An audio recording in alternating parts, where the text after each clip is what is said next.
म्हणजे हनुमंताची ताकद आहे, पण ते तू मोठी मी लहान, ते मंदिर झुकलेलं आहे. हे पहिलं जेव्हा माणूस 10 फूट होता त्याईनं तरी हे काम केलं असं. आता माणूसच सगळा 4 फुटावर आला आणि काय बोंबरा दगड उचलणार आहे. रामकृष्ण हरी माऊली. आपण आलो आहोत आज औंढा नागनाथ इथे, आणि औंढा नागनाथमध्ये एक असं मंदिर आहे हनुमंतरायांचं, की जे पाहून तुम्हाला नक्की आश्चर्य वाटेल. हे पहा, ही मूर्ती आहे हनुमंतरायांची, आणि या मंदिराचं वैशिष्ट्य पहा, हे तुम्ही एंट्रन्सच पहा, तुम्हाला जरा तिरका दिसत असेल. मंदिराचा कळससुद्धा एका साईडला झुकलेला आहे. हे मंदिर पूर्ण एका साईडला झुकलेलं आहे, आणि तुम्ही म्हणत असाल हे बांधकामच तसं केलेलं आहे, तर तसं नाही आहे. हे झुकलेलं आहे एका साईडला, आणि त्याचं कारण तुम्हाला सांगतो. मंदिराच्या समोरच्या साईडला कालिका मातेचं मंदिर आहे, आणि हनुमंतराया कालिका मातेच्या सन्मानार्थ, म्हणजे जे ब्रह्मचारी होते हनुमंतराया, तर त्यांचं ब्रह्मचार्य एवढं तपस्वी होतं की ते देवीच्या मंदिरासमोर आपण नको आहे, आपण एक ब्रह्मचारी आहोत या दृष्टीने जे आहे ते एका बाजूला सरकले. एका बाजूला तुम्हाला देवीचं मंदिर दाखवतो मी. हे इथे आहे कालिका माता मंदिर, आणि इथे मध्ये तलाव आहे, आणि तलावाच्या या बाजूला एक्झॅक्टली समोर हनुमानाचं मंदिर आहे. तुम्ही इथे पाहू शकता की पूर्णपणे मंदिर एका बाजूला झुकलेलं आहे. तर जेव्हा तुम्ही औंढा नागनाथला येताल तेव्हा मंदिराच्या एक्झॅक्ट मागं, म्हणजे हे पहा, हे जे आहे हे औंढा नागनाथचं मंदिर आहे, आणि मंदिराच्या एक्झॅक्ट मागे इथे हे मंदिर आहे. आजोबा बसलेले, आपण त्यांच्याकडून थोडीशी माहिती घेऊयात मंदिराबद्दल. मित्रांनो, आपल्यासोबत इथे एक जाणकार व्यक्ती आहे. शेनगाव तालुका रिसोड जिल्हा, आपल्या हिंगोली जिल्हा आहे. रिसोड तालुका आहे.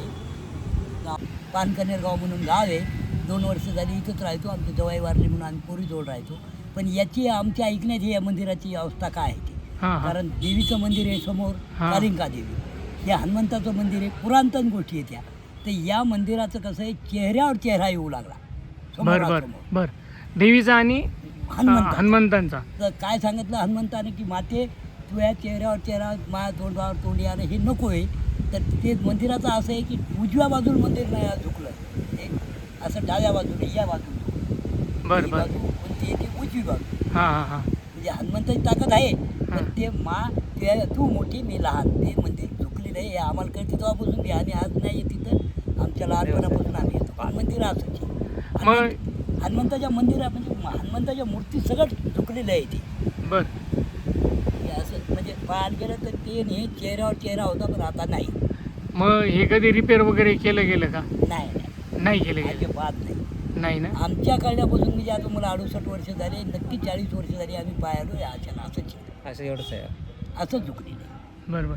म्हणजे हे आहे मंदिर, हे असं ते पूर्णपणे, म्हणजे एक थोडक्यात आपल्याला म्हणता येईल की एक देवीचं त्यांनी मातेचं तोंड एका चेहऱ्यावर चेहरा यायला, हनुमंताला माता समजा वावडं आहे बाईचं, त्या हिशोबाने त्यांनी बरोबर केलेलं आहे हनुमंतांनी, जागृत असल्यासारखं. आणि हे मंदिर कोणी बांधलेलं आहे, कधीपासून आहे? हे नाही पुरांतर आहे, हे काय कालचे मंदिरं नाहीत. नाही, हेडामपंथी मंदिर आहे ते, हेडामपंथी पुरांतन आहे. हेमाडपंथी.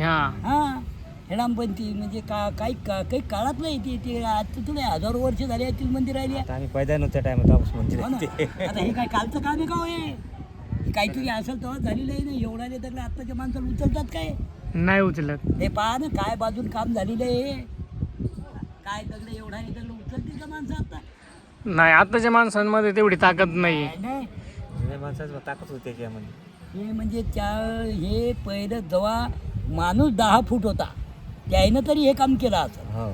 आता माणूसच सगळा 4 फुटावर आला आणि काय बोंबरा दगड उचलणार आहे. पुड्या खायला लागलाय, दारू पियायला लागलाय, काय करायला तिच्याशिवाय? मायबापाला झोडायलाय, केव्हा द्यायला मायबापाला, झालं काम त्याचं. धन्यवाद बाबा, तुम्ही माहिती सांगितल्याबद्दल. जेवढं माहीत होतं एवढं सांगितलं. आम्ही शेतकरी लोक, आम्हाला काय लय मोठं ज्ञान नाही, पण तुम्ही एक वार्ताहर दिसायली म्हणून आम्हाला वाटायला 2-4 शब्द जाऊ द्या तुमच्याजवळ आमची.